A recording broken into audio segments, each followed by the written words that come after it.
Reading skills.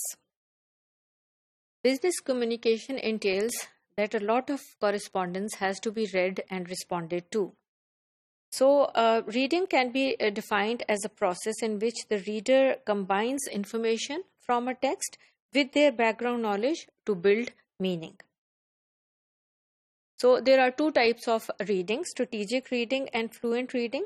Strategic reading means that the reader is able to use a wide range of strategies to decipher meaning from the text. And fluent reading means that the reader has the ability to go at a certain speed over different reading documents. One thing is there that which has to be understood from the beginning, that meaning is not in the reader or in the text. So, comprehension depends upon not only the reader, the text, but also upon the background knowledge of the learner. It depends also upon the text and the fluency, and then the strategies which the learner brings to bear on the document. So, it can be understood from this diagram that reading occupies the central position, and whereas the text, the reader, the strategies which the reader uses, and the fluency which the reader has, they all combine together to give meaning to the text which is being read. So there are various approaches to teach reading. The first one, bottom-up approach, means it is usually suitable for lower level learners. So here you start with the basic fundamentals of language. You start with the letters and with the sounds, and then go on to the teaching the words and then the word combinations in sentences.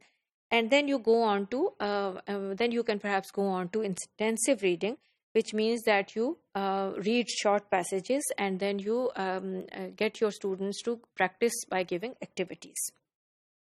Then there is the top-down approach, which rests on the philosophy that meaning is with the reader.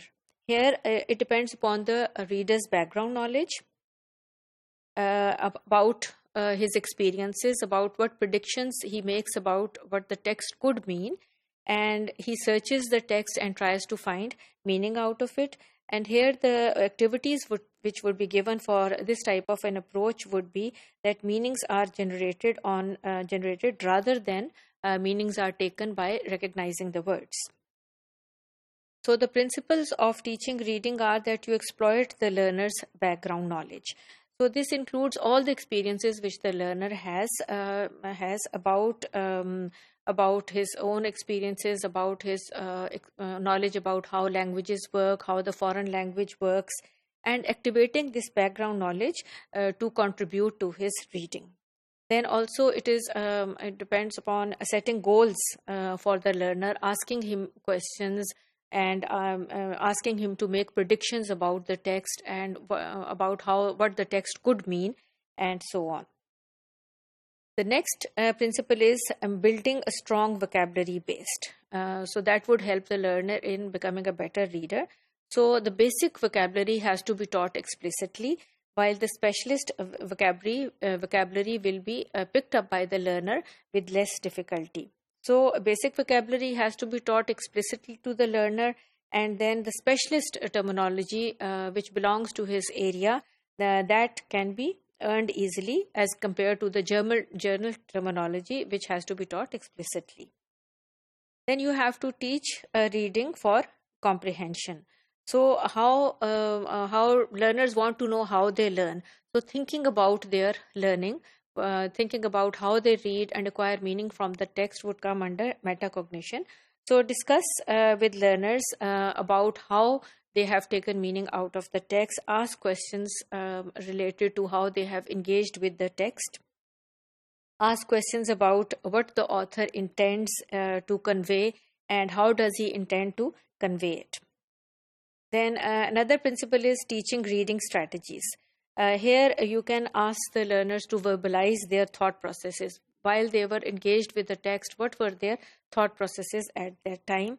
Listening to others after they have read the same text can also be helpful.